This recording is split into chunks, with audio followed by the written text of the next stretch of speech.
എന്താണ് ഈ കോളേജിനകത്ത് എന്തൊക്കെ നടക്കണുണ്ടെന്ന് ഒരു എവിഡൻസ് കിട്ടാണ്ട് കാറ് മാറ്റിയിട്ടുണ്ട്.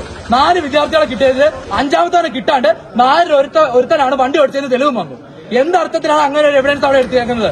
5ാമത്തവൻ എവിടെ? അരമണിക്കൂറും കൊണ്ട് കാറ് മാറ്റിയ സാറുമാർക്ക് എന്തുകൊണ്ടാണ് 5ാമത്തവനെ പിടിക്കാൻ പറ്റുന്നത്? ഇതിനകത്തുള്ള 5ാമത്തവൻ എവിടെ? ഓട്ടോറിക്ഷ അവിടെ ഇപ്പോഴും കിടക്കുക. ആ ഇടിച്ചവന്റെ ഓട്ടോറിക്ഷ ഇപ്പോഴും കിടക്കുക. തെളിവിനായിട്ടാണ് കൊണ്ടുപോയെങ്കിൽ എന്തിന് ആ 5ാമത്തവൻ എവിടെ? ഇത്രയും നേരമായിട്ട് 1:50 ആക്സിഡന്റ് ഉണ്ടാകുന്നത്. സമയം 4:55. ഇത്രയും നേരം ഇരുന്നിട്ട് 5ാമത്തവൻ എവിടെ? 5ാമത്തവൻ ഇതിനായിട്ട് നിലവിൽ കിട്ടിയിട്ടില്ല. അതുപോലെ തന്നെ ആ വ്യക്തിനെ എടുത്തത് ഈ ചേട്ടന്റെ ടിക്കറ്റ് നോക്ക്. ഈ ഇടി ഇടിച്ചവൻ ആരാ? ഇവരെന്ത് വിദ്യാർത്ഥി പറയണത്? ഒരു ഗസറ്റഡ് ഓഫീസറാണിത്. ഈ ആളുടെ നെറ്റിക്കറ്റ്, ഈ വ്യക്തിയുടെ നെറ്റിക്കറ്റ് ഇടിച്ചിട്ട് പോയവനാ. ഇവരെന്ത് വിദ്യാർത്ഥിയാണ്? ഈ ജില്ലാ യൂണിവേഴ്സിറ്റിക്കകത്ത് ക്രിമിനൽസിനെയാണോ വളർത്തുന്നത്? അത് വിദ്യാർത്ഥികളെയാണ് ഉണ്ടാക്കുന്നത്.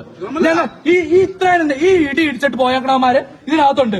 ഇത്ര നേരെ ഇരുന്നിട്ട് 2.25 മണിക്കൂറായിട്ട് ഒരു നടപടി സ്വീകരിക്കാൻ പറ്റാണ്ട് ഇത്രയും ജനങ്ങളിവിടെ കൂടി നിൽക്കുവാണ്. ഇതിന് ഞങ്ങൾക്ക് കൃത്യമായ ഉത്തരം കിട്ടാണ്ട് ഇവിടുന്ന് ഒരുത്തനും പുറത്തു പോകൂല.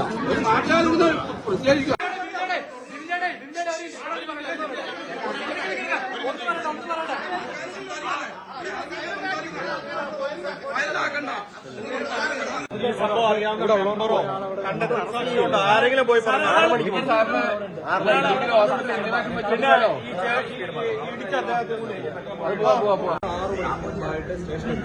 ഞാൻ നിങ്ങളെ വിളിക്കാം.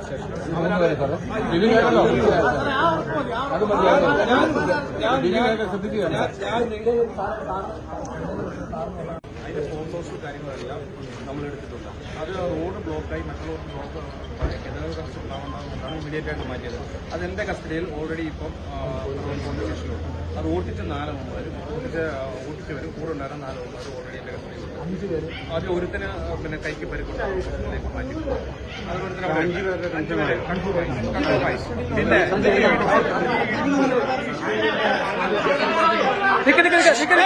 ഞാൻ നിങ്ങളെ മെമ്പർമാരെ ഇവന്മാർക്കെതിരെ ശക്തമായ നടപടിയെടുക്കും. ഈ വണ്ടി ഓടിച്ചവർ മദ്യപിച്ചിട്ടുണ്ടോ എന്നുള്ള പരിശോധന നടത്തും. മദ്യപിച്ചിട്ടോ അല്ലെങ്കിൽ വേറെ എന്തെങ്കിലും ഡ്രഗ്സ് ഉപയോഗിച്ചിട്ടുണ്ടെങ്കിൽ അത് നരഹത്യയായിട്ട് തന്നെ കേസെടുക്കും. ആക്സിഡന്റ് കേസായിട്ടല്ല, നരഹത്യയായിട്ട് കേസെടുക്കും. പിന്നെ അടുത്ത ഈ ഇടിച്ച കേസ്, ഈ നമ്മുടെ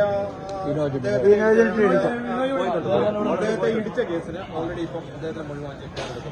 ഈ സ്റ്റുഡൻസിനെതിരെ ഈ എഫ്ഐആറിന്റെ പകർപ്പ് വെച്ച് ഡീറ്റെയിൽ റിപ്പോർട്ട് ഞാൻ ഇവിടുത്തെ രജിസ്ട്രാറോട് സംസാരിച്ചിട്ടുണ്ടാവും. അദ്ദേഹത്തിന് അയച്ച് അതിന്റെ പിറ്റേന്ന് ഇവർക്കെതിരെ നടപടി ഉണ്ടാവും. അത് ഞാൻ നിങ്ങൾക്ക് തരുന്ന ഉറപ്പാണ്. കോളേജിൽ നിന്ന് വിദ്യാർത്ഥികൾക്ക് നടപടി ഉണ്ടാവും. പിന്നെ അടുത്ത ഏറ്റവും നിങ്ങളുടെ പ്രധാനപ്പെട്ട ആവശ്യം ഇവിടത്തുള്ള ഈ ബൈക്ക് റേസിംഗ്, അത് തീർച്ചയായിട്ടും അത് നിങ്ങൾക്ക് ഒരാഴ്ചക്കകത്ത് അതിന്റെ റിസൾട്ട് നിങ്ങൾക്ക് ഫീൽ ചെയ്യും.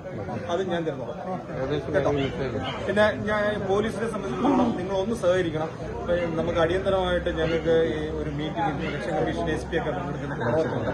ഞാൻ അത് പോരാട്ട് വന്നേ. നിങ്ങളൊന്ന് സഹകരിച്ച ബാക്കി കാര്യങ്ങൾ നമുക്ക് പെട്ടെന്നാക്കാം. ഇപ്പൊ മൊഴി കൊടുത്തു കഴിഞ്ഞാൽ നമുക്ക് ആ ഇൻക്വസ്റ്റ് കാര്യങ്ങൾ പെട്ടെന്ന് ചെയ്ത് അതിന്റെ നിയമ നടപടി എടുക്കാൻ. സംഭവിക്കാൻ പാടില്ലാത്ത കാര്യമാണ് സംഭവിച്ചത്. നമുക്കെല്ലാം മാനസികമായിട്ട് ഇനി നമ്മളത് ഒരു പ്രശ്നത്തിലേക്ക് പോയാൽ നീണ്ടു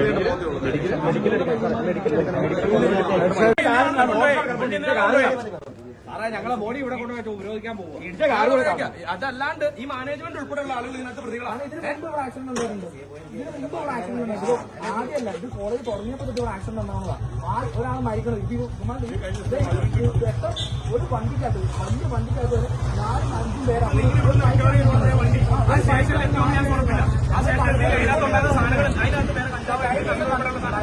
ഈ ആളുകൾ മെഡിക്കൽ എടുത്തിട്ടില്ല. കഴിഞ്ഞ ദിവസം